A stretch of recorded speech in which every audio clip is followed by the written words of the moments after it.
오늘 함께 보실 하나님 말씀은 아가서 6장 13절 말씀으로 돌아오고 돌아오라 라는 제목으로 은혜의 말씀을 나누도록 하겠습니다. 오늘 우리가 송구 영신 예배로 드리는 오늘의 예배가 하나님께서 우리와 동행하시는 예배일 줄 믿습니다. 2021년의 마지막 날이자 또 곧 다가올 2022년의 새날을 우리가 맞이할 때 하나님이 부어주시는 말씀의 은혜로 갈 바를 알지 못하는 인생이 아니라 분명히 하나님께서 우리에게 목적을 하신 그 인생의 방향을 결정하시고 결단하셔서 함께 우리의 손을 붙잡고 나아가는 오늘의 이 시간 되기를 간절히 소망합니다. 제가 오늘 말씀을 준비하다가요, 하나의 칼럼을 접하게 됐거든요. 그 칼럼의 제목이 뭐냐면 비행기 창문이 둥근 이유는 이었어요. 뭐라고요? 비행기 창문이 둥근 이유. 비행기 창문을 한번 사진 좀 띄워주시겠어요? 비행기 창문이 어떻게 생겼어요? 요렇게 타원형처럼 생겼죠? 네모난 비행기 창문 보신 분 계십니까? 없어요. 비행기는 동그랗습니다. 제트 비행기는, 프로펠러 비행기는 네모난 게 있어요. 근데 제가 말하는 거는 제트 비행기를 말합니다. 자, 그 칼럼이 제목이 비행기는 창문이 왜 둥근가 였어요. 여러분 왜 둥근 것 같으세요? 네? 만드는 사람 마음이에요. 맞아요. 정답입니다. 세모로 만들 수도 있겠네요. 네. 그런데 애초에 비행기 1950년도에 처음에 제트 비행기가 나왔거든요. 여객기가. 그 제트 여객기의 창문은 무슨 모양이었게요? 동그랬을까요? 네모냈어요. 애초에 처음에 나왔던 제트 여객기의 창문은 네모냈는데, 그렇다면 어떤 일 때문에 어떻게 변했어요? 동그랗게 왜 변했을까입니다. 여기에는 과학적인 근거가 있었습니다. 1500년도 그 중반에 이 비행기의 창은 사각형이었는데, 근데 하나의 문제가 생겼어요. 연속적으로 하나의 비행기, 처음 만들어진 그 비행기가 비극적인 사건이 연거푸 일어납니다. 그 비극적인 사건은 무엇이었을까요? 바로 이 비행기예요. 이 비행기는 드 하니발드라고 하는 이 제조사에서 만든 비행기였어요. 최초의 여객 비행기인데 제트 엔진이 4개가 달렸습니다. 자, 잘 보시면 저기 창문 보이세요? 저 창문이 무슨 모양이에요? 네모네요. 저 비행기가요, 처음에 만들어진 게 언제냐? 1949년입니다. 1949년에 40여 명의 승객을 태울 수 있는 비행기가 최초로 만들어졌어요. 제트 비행기. 그것도 엔진이 몇 개? 4개. 그런데 이것이 1952년 5월에 드디어 취항을 하게 됩니다. 이제 승객을 태우고 진짜 날게 됩니다. 다행스럽게 초기에는요, 아무런 문제가 없었어요. 처음 문제가 언제 터지느냐? 이제 막 취항한 지 1년여 정도가 지났을 1953년 5월 2일이었어요. 인도의 캘커타 공항에서 막 이륙하던 기체가 알 수 없는 요인으로 공중에서 분해가 돼버립니다. 아이고, 죄송해요. 효과음이네요. 분해가 돼버렸어요. 날다가. 그때 탑승했던 승객 40명, 그리고 승무원 3명, 도합 43명이 어떻게 됐을까요? 모두 다 죽었습니다. 한 번에. 알 수 없는 일로 인해서 말이죠. 그럼에도 이 비행이 계속 진행이 됐을까요? 멈춰졌을까요? 계속 진행이 됐어요. 두 번째 사고가 언제 일어났느냐? 약 첫 번째 사고가 있은 후 6개월 정도가 지난 1월 10일에 일어납니다. 로마에서 출발하여서 런던으로 향하던 이 비행기가 이 지중해 그 상공에서요, 또다시 알 수 없는 요인으로 이번에는 어떻게 될까요? 공중에서 폭발해 버렸어요. 공중에서 분해된 건 첫 번째고, 두 번째는 공중에서 폭발해 버렸어요. 그때 당시에 탑승객은 35명이었습니다. 역시나 모두 다 사망했죠. 세 번째 사고는 그 두 번째 사고가 지나고 역시 얼마 지나지 않은 1954년 4월 8일 세 번째 사고가 납니다. 로마발 이 카이로행의 같은 기종의 여객기가 하늘을 막 나는 중간에 지중해에서 또다시 추락하게 됩니다. 알 수 없는 요인으로. 추락해서 이번에는 21명이 사망하게 됩니다. 자, 이 정도 세 번의 사건이 약 2년여 기간 안에 일어나서 많은 사람들이 비행기 사고로 죽음을 당했어요. 자, 그렇다면 이제 항공사에서는 어떻게 할까요? 계속 진행할까요? 이제는 진상을 규명해야 될 때가 됐죠. 진상을 규명하는데 그 원인을 찾게 됐습니다. 회수한 파편들을 통해서요. 공중분해가 됐고요. 공중폭발이 됐고요. 추락이 됐어요. 그 원인이 무엇일까를 찾다 보니까 아주 사소한 문제가 그 원인이었다는 것을 발견하게 됩니다. 그게 뭐냐? 사각형 창문 모서리에서부터 그 균열이 시작이 되었다는 거예요. 아주 작은 균열이 시작되어서 그것이 본체까지도 영향을 미쳐서 공중 폭발, 그리고 공중에서 분해, 그리고 추락하게까지 했다는 것이죠. 이것이 무엇이냐? 바로 피로 파괴라고 하는 현상입니다. 여러분, 이 사진을 보세요. 지금 내 귀퉁이가 보이시나요? 지금 노란색일수록, 연두색에 가까울수록 피로도가 적은 거예요. 근데 붉은색으로 갈수록 피로도는 심한 겁니다. 이 피로 파괴라고 하는 것은요, 이 응력이라고 해요. 충격. 아주 사소한 충격이었어요, 처음엔. 그래서 어떤 영향도 주지 않았는데 계속 그 사소한 충격들이 쌓이다 보니까 이전에는 아무렇지도 않았던 충격이 점점 시간이 지나면서 똑같이 아주 사소하게 떨어지는 것 같았던 충격이 나중에는 바위덩이가 떨어지는 듯한 충격이 되는 거예요. 이 내 귀퉁이를 보세요. 빨간색 보이세요? 온라인 들이는 여러분도 빨간색 보이십니까? 저것이 어떻게 보이세요? 완전히 딱 직각의 모양이에요. 뾰족한 꼭지점이 있습니다. 저럴 위치에서 이 피로 파괴가 굉장히 높게 일어난다는 거예요. 그래서 빨간색이 일어나죠. 그런데 조금 그 꼭지점을 조금 깎은 게 어디냐? 지금 화면에서 볼 때 우측 상단이에요. 그럴 때 빨간 점이 한 곳에 몰려있기보다는 약간 퍼져 있죠. 이것은 조금 깎은 거예요. 그런데 우측 하단을 보면 더 깎았어요. 그러나 노란색이 좀 진하게 나타나죠. 근데 더 둥글게 깎았더니 노란색까지도 이제는 옅게 보이지 않나요? 자, 여러분, 여기에서 무엇을 보게 되냐? 항공사에서 이 응력 집중이라고 합니다. 이것을. 그 응력 집중을 최소화하는 방법이 굉장히 간단하다는 것을 발견했어요. 어떻게 하는 거예요? 동그랗게 깎으면 되는 거예요. 지금의 비행기처럼 말이죠.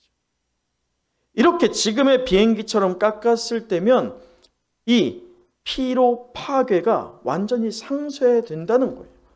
여러분, 참 놀랍지 않습니까? 아주 사소한 것에서 시작해서 심각한 문제로 번졌던 이 피로 파괴라는 게 또 아주 사소한 것을 조금만 바꿨을 뿐인데 완전히 상쇄가 되었다는 것입니다. 사소한 것이 말이죠. 무근해를 떠나보내고 있는 우리 은성의 영가족 여러분, 여러분에게 있어서 2021년은 과연 어떤 인생이었습니까? 한번 잠깐 묵상해 보세요. 여러분의 2021년은 어떠셨나요? 각진 모서리처럼 딱딱하고 찌르는 날카로움이 있었던, 그래서 이 피로 파괴가 응집력이 강해서 날카롭게 대응했던 여러분의 인생은 아니었는지요? 또는 2021년 여러분의 신앙은 어떠셨습니까? 이 피로 파괴가요, 아주 사소한 것에서 시작됐잖아요. 그렇게 그냥 일반적인 창문으로 생각했던 것에서 시작했는데 아주 사소한 것이었어요. 그런데 여기에 응집력이 계속 쌓이다 보니까 비행기가 폭발하거나 분해되거나 추락되게 됐던 요인처럼 우리의 신앙생활에서도 사소한 것 때문에 결국 넘어지는 것들이 많다는 거예요. 날씨 때문에, 육체 때문에, 관계 때문에, 어떤 상황 때문에 못 갈 이유는 갈 이유보다도 점점 많아질 수 있어요. 이게 바로 우리 신앙에 있어서의 피로 파괴라고 볼 수가 있겠습니다. 그러기에 새로운 해를 맞이하는 우리 은성의 영가족 여러분, 우리의 삶의 도처에 있는 각지고 날카로웠던 부분이 누구의 은혜로 둥그러져야 됩니까? 하나님의 은혜로 둥글게 무뎌지게 될 줄 믿습니다. 여러분, 각졌을 때면요, 누굴 찌를 수밖에 없어요. 상처를 줄 수밖에 없습니다. 그러나 우리가 둥글었을 때면요, 둥글둥글하면서 우리가 예수 그리스도 안에서 온전한 공동체를 만들어가게 될 줄 믿습니다. 그 시작이 무엇이냐? 아주 사소한 문제를 해결하는 것에서부터 피로 파괴가 상쇄되었던 것처럼 우리 신앙도요, 2022년을 살아가기를 결단할 때, 뭔가 변화를 추구할 때 여러분, 큰 것을 고민하지 마세요. 못 이룹니다. 사소한 것에서부터 시작하십시오. 할 수 있는 것에서부터 결단하십시오. 그럴 때면 약해 보이지만 우리 하나님께서 우리를 다듬어 가심으로 이 사탄의 권세로부터 절대로 무너지지 않을, 넘어지지 않을 믿음을 허락하여 주실 것을 믿습니다. 우리들에게 새로이 다가올 2022년이 바로 그러한 해가 되기를 간절히 축원합니다. 우리 서로 한번 축복하는 시간을 가져보겠습니다. 축복합니다. 2022년 승리하십시오. 축복합니다. 2022년 승리하십시오. 하나님께서 함께 하실 줄 믿습니다. 둥글둥글해집시다. 여러분, 오늘 우리가 바라보는 본문의 말씀은 아가서입니다. 아가서는요, 한마디로 이스라엘 역사상 최고의 전성기를 누리던 어떤 왕? 솔로몬 왕의 이야기입니다. 이 솔로몬 왕이요, 그의 인생의 최고의 정점에 있을 때에 소위 시골에 있는 술람미 여인을 보게 됩니다. 만나게 돼요. 그러면서 어떻게 됩니까? 사랑에 퐁당 빠지게 됩니다. 이 아가서는요, 약간 특이한 게요, 아가서를 볼 때면 마치 오페라를 생각하면 돼요. 한 장 한 장이 말하고 있는 대상이 다릅니다. 처음에는 남자가 얘기하다가 다음에 그 바통을 이어서 2장부터는 여자, 술람미 여인이 고백하며 서로가 주거니 받거니 하는 마치 오페라 같은 그런 대본의 형식이 우리가 오늘 보게 될 아가서입니다. 이 아가서는 히브리 제목으로 풀이해보자면 노래 중에 노래, 그리고 가장 아름다운 노래라고 해석이 될 수가 있습니다. 잠깐 그 내용을 살피면 1장에서는요, 이 솔로몬 왕과 술람미 여인이 처음 만나는 장면에서 시작을 합니다. 여러분 1장 한번 잠깐 보실까요? 1장을 볼 때 이 아가서에서 이 솔로몬이 어떻게 되느냐, 5절을 한번 보세요. 1장 5절. 예루살렘 딸들아, 내가 비록 거무나 아름다우니 계달의 장막 같을지라도 솔로몬의 휘장과도 같구나. 이 술람미 여인의 피부가 지금 어떻다는 거예요? 검다는 거예요. 그럼에도 누구 눈에 이뻐요? 솔로몬 눈에 이쁜 거예요. 그거면 된 거지. 그렇잖아요. 그러면서 또 솔로몬이 뭐라고 하느냐, 이렇게 하죠. 8절. 여인 중에 어여쁜 자야, 내가 알지 못하겠거든 이라고 하면서, 이 어여쁜 자야 라고 하면서 계속 뭐라고 하느냐, 13절, 14절, 15절 보면 나의 사랑하는 자라고 하면서 이 술람미 여인을 솔로몬이 만나면서 사랑에 빠지고 있는 그 단계를 기록하고 있습니다. 그 사랑이 점점 달아오르고 있어요. 그러면서 2장에 가면 이 술람미 여인이 이제는 대답합니다. 그 바통을 이어서 술람민 여인이 솔로몬에게 사랑을 고백하는 장면이 나오게 되는데, 그러면서 서로가 서로를 사랑하는 이 열정이 불타오르게 되는데요. 그 정점이 바로 2장 10절입니다. 우리 2장 10절 함께 읽어보도록 할까요? 2장 10절 시작. 나의 사랑하는 자가 내게 말하여 이르기를 나의 사랑 내 어여쁜 자야 일어나서 함께 가자. 여러분이 얼마나 유명한 구절입니까? 나의 사랑 나의 어여쁜 자야 일어나 함께 가자. 이 찬양의 고백이잖아요. 저도 옛날에 저희 아내한테 불러주긴 한 것 같은데. 여러분, 이 고백이요 사랑의 세레나데예요. 근데 이 고백을 들은 술람미 여인의 기분은 어땠을까요? 너무 좋았죠. 왜냐하면 서로 일방통행이 아니라 쌍방으로 서로가 사랑하는 과정이었거든요. 이 사랑이 점점 달아올라서 그 절정에 이르게 됩니다. 그래서 3장에 보면 그 절정, 이제 둘이 그 사랑의 절정에 이르러서 어디에 이르게 되느냐? 3장을 보면 3장 7절을 보세요. 볼지어다 솔로몬의 가마라 이스라엘 용사 중 60명이 둘러쌌는데 라고 하면서, 이 가마라고 하면 신부와 신랑을 호위하는 가마입니다. 그러면서 어떤 일이 일어나느냐, 이렇게 보세요. 11절 시온의 딸들아 나와서 솔로몬의 왕을 보라. 무슨 날?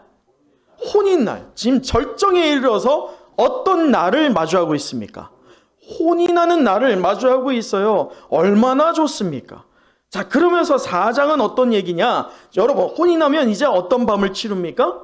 첫날 밤이에요. 첫날 밤을 치르면서 이 신랑이 신부에게, 또 신부가 신랑에게 사랑의 노래를 교차하면서 서로 소위 사랑이 뚝뚝 떨어지고 있는 장이 바로 4장입니다. 그 신혼의 첫날을 보내면서 말이죠. 서로가 얼마나 사랑했는지를 보여주고 있는 거예요.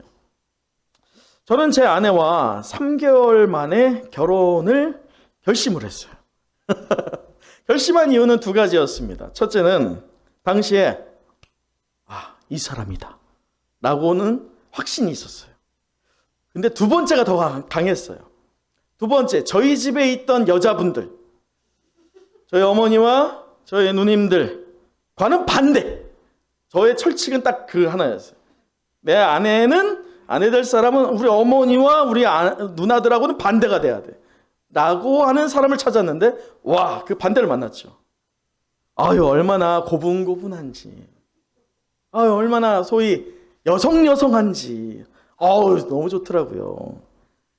마치 이 솔로몬 왕과 술람미 여인이 그랬듯이요, 약 한 1년 6개월 정도 교제를 하면서 사랑이 뚝뚝 떨어졌었어요. 그 결과 2010년에 몇 분이 오시긴 했지만 결혼식을 치르게 됐죠. 여러분 가운데도 축하해 주신 분들이 있지만요. 그런데 문제는요, 자, 연애를 할 때 뚝뚝 떨어졌는데, 여러분도 경험해 보셨잖아요. 연애를 하다가 결혼이 갔습니까? 절대 틀리나요?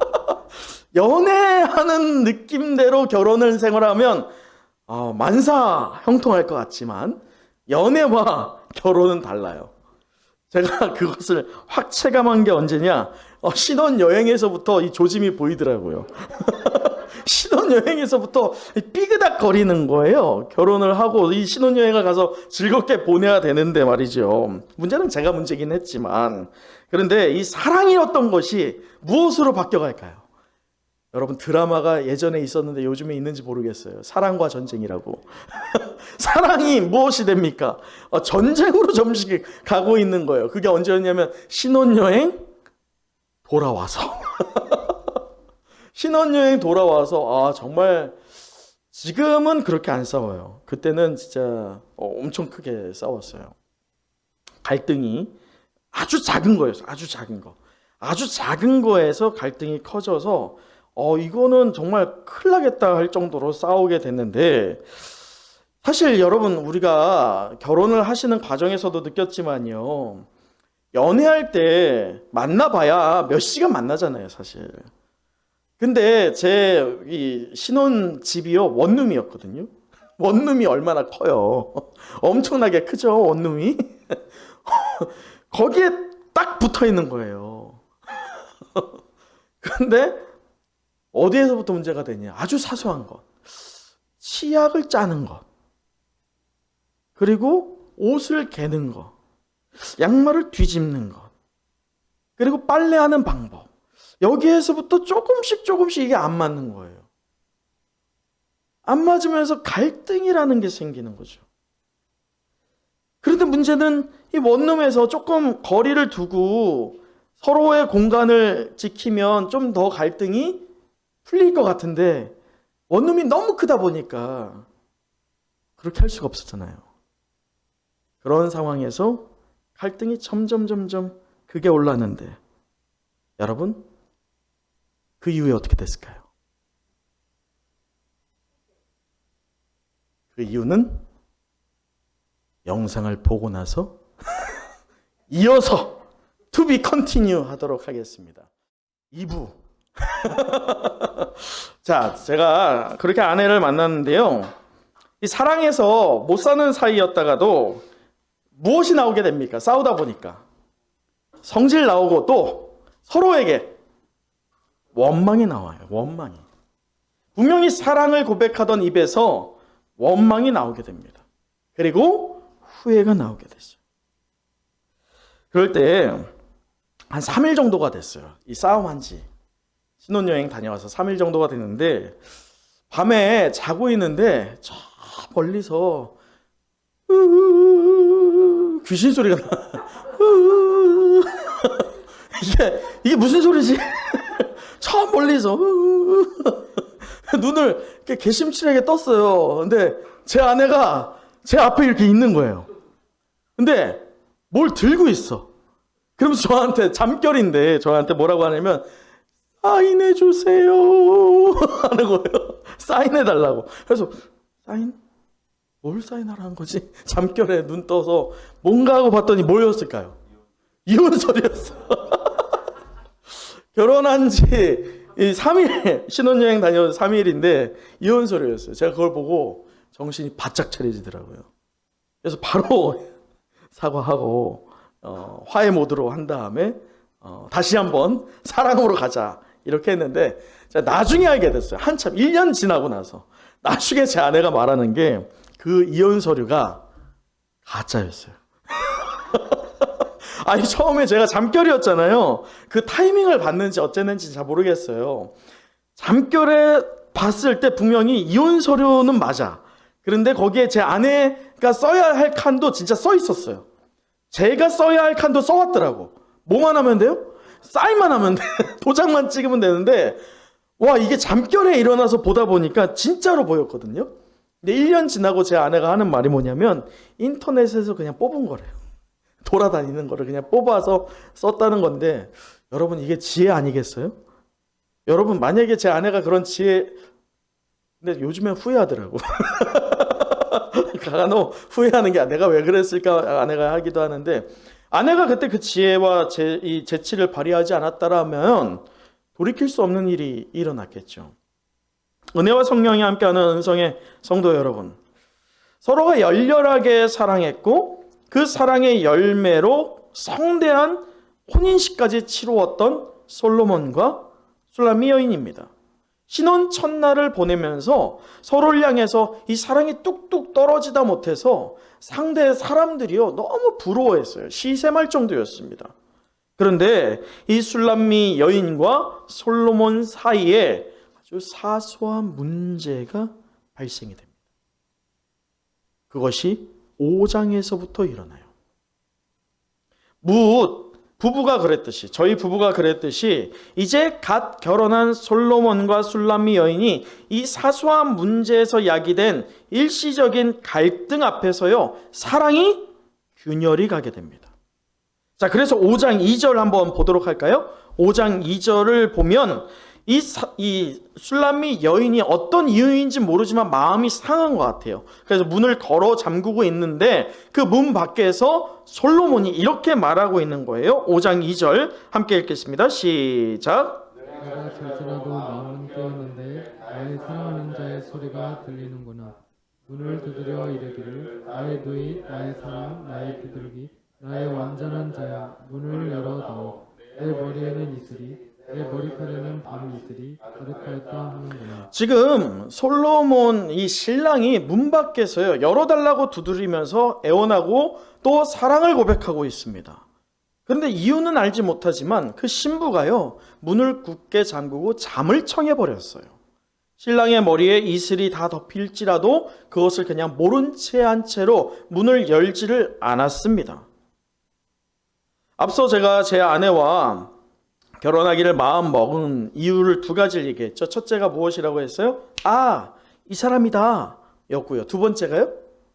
저희 집에 여자들과는 반대. 그렇게 해서 골랐다고 했잖아요. 근데 종종 결혼하다 보면 제 아내한테 한 소리 들 때가 있어요. 소위 혼날 때가 있어요. 근데 아내한테 혼나다 보면 이상해. 옛날에 우리 집 사람들 엄마와 누나들이 나한테 혼내던 게 이 느낌 아닌 느낌이 지금 또 일어나고 있는 것 같은 느낌이 들 때가 참 많더라고요. 근데 제 아내는 안 그러는데 특히나 저희 누나들이 많이 그런 게 뭐냐면 제가 뭐 잘못하잖아요. 그러면 제가 사과할 때 사과하면 어떻게 해야 돼요? 유지연 집사님 사과하면 어떻게 해야 돼요? 받아줘야죠. 사과하면 딱 이렇게 합니다. 그래서 뭐 잘못했는데? 여기에서부터 시작하는 거예요. 그럼 정답을 말하지 않으면 이거 사과가 아니야. 그때부터는 제2의 전쟁으로 치닫는 거죠. 여러분, 한번 우리가 상상을 해보자고요. 술라미 여인이 그러진 않았을 것 같긴 하지만 술라미 여인이 문을 두드리고 있는 이 신랑이 문을 열어다오 라고 하면서 이 2절에 뭐라고 해요? 나의 누이, 나의 사랑, 나의 비둘기, 나의 완전한 자야 라고 하면서 사랑을 고백하면서 문 좀 열어달라 라고 하고 있을 때 굳게 잠고 잠까지 청하고 있는 여인이 그렇게 사과를 하려고 하는 마음의 문을 열려고 하는 신랑에게 마치 딱 이렇게 하고 그래서 뭘 잘못했는데? 말해봐. 이렇게 하는 듯한 행위를 했을지 모르죠. 그런데 5장 6절을 보세요. 내가 내 사랑하는 자를 위하여 문을 열었어요. 언제? 시간이 한참 지나고 나서. 소위 자기가 무엇하고 나서? 잘 거 다 자고 나서. 자기가 할 거 다 하고 나서. 그 다음에 문을 열었어요. 그랬더니 어떻게 됐느냐? 6절 계속 보면 그는 벌써 물러갔네. 가버린 거예요. 여러분, 이것을 보면 그는 벌써 물러갔네 라고 하는 것을 보면 술라미 여인이 만약에 그 마음에 응어리가 계속 남아있다라고 한다면 이제 어떤 결론을 내면 됩니까? 그랬어? 끝이야 라고 할 수가 있겠죠. 여러분, 그런데 오늘 본문의 말씀을 제가 이렇게 길게 끌고 오는 이유가 있어요. 왜냐? 6장의 내용에서는 새로운 반전이 이루어집니다. 사랑이 분명히 저 절정까지 치닫다가 완전히 곤두박질 쳐서 이제는 서로가 헤어질 수 있는 위기 가운데 놓여 있을 때에 술라미 여인이 과연 무엇을 하고 있느냐예요. 그랬어? 그럼 끝내. 이러는 것이 아니라 술라미 여인은요, 이 5장의 내용을 찬찬히 묵상을 해보면 자신의 신랑에 대한 사랑이 점점 깊어집니다. 그런데 지금 신랑이 있어요, 없어요? 없어요. 신랑이 없음에도 불구하고 신랑에 대한 사랑이 점점 더 깊어지면서 그 사랑에 대해서 이전에는 미숙했지만 이제는 성숙한 사랑으로 한 걸음 나아가고 있습니다. 먼저는 술라미 여인 안에서 남편이 부지한 상황에서 변화가 일어나고 있어요. 그 첫 번째 변화가 바로 사랑의 깊이가 깊어지고 있다는 것이고 완숙해지고 있다는 것입니다. 신랑이 없는데 말입니다. 그리고 두 번째, 이 술라미 여인에게서의 변화가 무엇이냐? 빗장을 굳게 잠그던 그 여인이 이제 남편을 어떻게 해요? 우리 6장 1절을 함께 읽어보도록 하죠. 6장 1절입니다. 시작. 여자들 가운데서 어여쁜 자야 내 사랑하는 자가 어디로 갔는가? 내 사랑하는 자가 어디로 돌아갔는가? 우리가 너와 함께 찾으리라. 여러분, 이 말씀을 보세요. 그러면 지금 술라미 여인이 지금 남편을 무엇하고 있습니까? 찾고 있어요. 남편이 떠나갔어요. 그런데 그 남편을 그래? 그럼 어디 끝내? 이게 아니라 남편을 찾아가고 있습니다. 찾아가는데 찾았어요? 못 찾고 있어요. 그러다 보니 1절 보면 지금 누구에게 도움을 청하고 있느냐? 다른 여인들에게 도움을 청하고 있어요. 내 남편 좀 찾아주세요.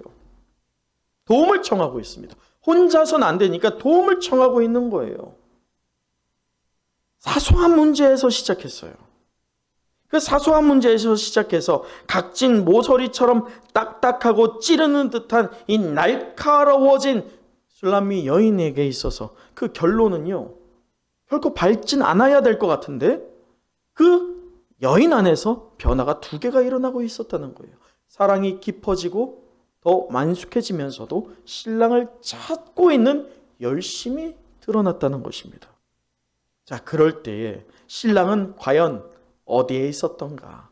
우리 2절을 읽어보도록 하죠. 6장 2절입니다. 시작. 내 사랑하는 자가 자기 동산으로 내려가 향기로운 꽃밭에 이르러서 동산 가운데서 양떼를 먹이며 백합화를 꺾는구나. 여러분, 내 사랑하는 자가 지금 어디에 있어요? 어디 있어요? 자기 동산에 있다라고 합니다. 여러분, 이 자기 동산에서 지금 이 신랑이 무엇하고 있습니까? 양떼를 먹이고 있어요. 그리고요, 또 뭐하고 있어요? 백합화를 꺾고 있어요. 여러분, 이게 무슨 말이냐? 쉽게 말해서 술람미 여인은 지금 남편이, 신랑이 떠나갔다라고 생각하였지만 실제 이 신랑은 본래 동산에서 누구를 기다리고 있는 거예요? 술람미 여인을 기다리고 있는 거예요. 근데 이 동산이 무엇이냐? 원래 술람미 여인과 항상 시간을 보내던 그 장소예요. 그 장소에 술람미 여인은 없었지만 신랑이 신부를 기다리고 있는 거예요.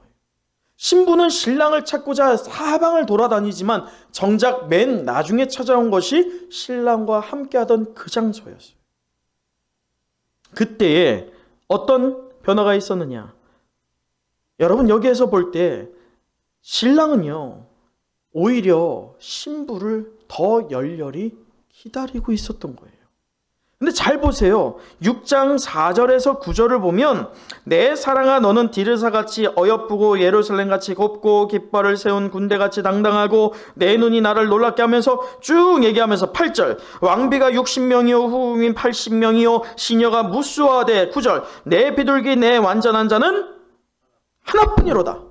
여러분, 이것을 보자면 술람미 여인은 사사로운 아주 사소한 문제 때문에 그의 어떤 남편을 향한, 신랑을 향한 사랑이 굴곡이 있었다라고 볼 수 있지만 이 큰 그림 안에서 볼 때 신랑 되는 이 솔로몬은 한 번도 그 사랑이 변한 적이 없었다는 거예요. 지금 누가 착각한 겁니까? 술람미 여인이 착각한 거예요. 남편은 항상 아내를 향하여서 생각했고 아내의 사랑이 변한 적이 없고 한 번도 수많은 여인들이 있어요. 이 8절을 보세요. 왕비가 60명이고 후궁이 80명이고 시녀가 무수하여. 그런데 지금 자기 눈에 하나밖에 없어요. 사랑하는 자가 말이죠. 여러분, 이것을 통해서 우리가 무엇을 깨닫습니까? 우리는 오늘 2021년을 감사로 떠나보내면서 2022년을 기대감으로 맞이하고 있는 송구 영신 예배를 드리고 있습니다. 오늘 본문을 보면 술람미 여인은 잠깐 동안 아주 사소한 문제로 각진 모서리처럼 딱딱하게 찌르는 이 날카로운 반응을 누구에게 퍼붓고 있습니까? 솔로몬 남편에게 퍼붓고 있어요. 그러나 그 이후에 그녀는 좌절한 자잖아요. 좌절하지 않습니다. 남편이 부재해진 상황에서 좌절하지 않아요. 이제 끝내 이것이 아니었어요. 포기하지 않습니다. 오히려 그 아내 되는 술람미 여인 안에서의 사랑이 점검됩니다. 내가 얼마나 큰 사랑을 받았고 내가 진실로 내 남편을 얼마나 사랑하는지에 대해서 스스로의 점검이 일어났으며 또 떠나간 남편을 찾고 있는 열심이 일어나고 있습니다. 이것을 왜 오늘 아가서를 통해서 오늘 저와 여러분에게 이 정경으로서 와닿고 있느냐? 여러분, 우리가 바로 누구라는 거예요? 술람미 여인이라는 거예요. 우리 주 예수께서는, 우리의 신랑 되는 주님께서는 한 번도 우리를 향하여서 사랑을 왜곡하거나 우리의 사랑을 한 번도 가감한 적이 없으실 줄 믿습니다.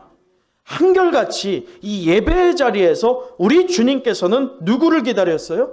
신부되는 우리를 기다렸습니다. 우리 은성교회를 기다리고 계셨어요. 그런데 우리는 험한 곳에서 주님을 만나기 위하여서, 찾기 위하여서 돌아다니다가 마지막 끝끝내 이른 이 예배의 장소에서 누구를 만날 수 있습니까?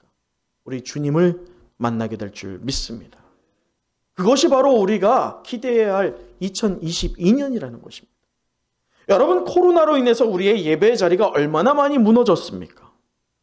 오늘 이 송구영신 예배를 드리는 이 시간조차도 얼마나 우리의 예배가 무너져 있습니까? 저 세상에서 더 다른 남편을, 더 좋은 남편을 찾고 헤매고 있는 그런 미련함이 우리에게 있지 않기를 간절히 소망합니다. 오늘 술람미 여인은 자신이 깨닫고 있어요. 얼마나 남편을 사랑했는지, 또 남편으로부터 얼마나 사랑을 받았었는지 그가 뒤늦게 깨달은 이후에 남편을 찾는 열심은 있었습니다.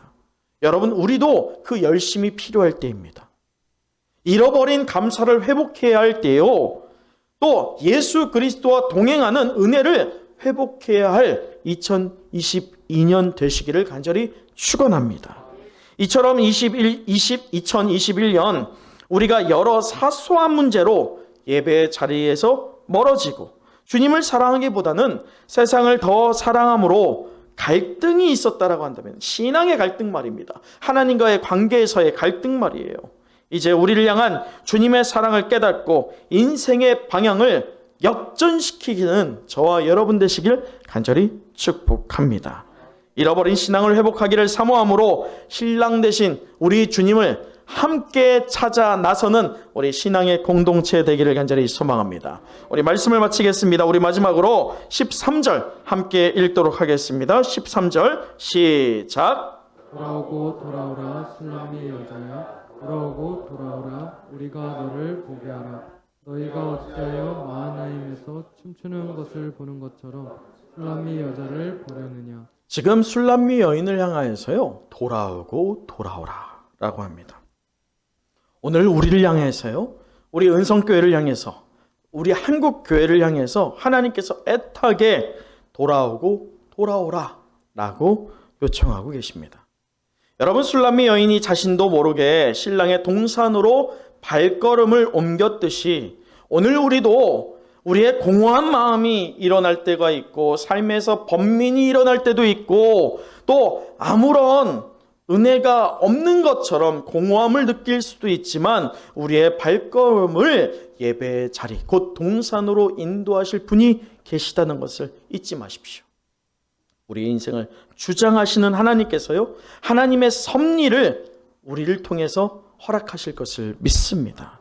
이제 하나님 은혜 안에서 부드러움을 장착하게 될 것이며, 약해 보이지만 실제는 훨씬 강한 사탄의 어떠한 압력과 또한 시험과 미혹에도 쉽게 깨지지 않은 견고한 견실한 믿음 소유하는 저와 여러분 되시기를 간절히 축원합니다. 기도하겠습니다.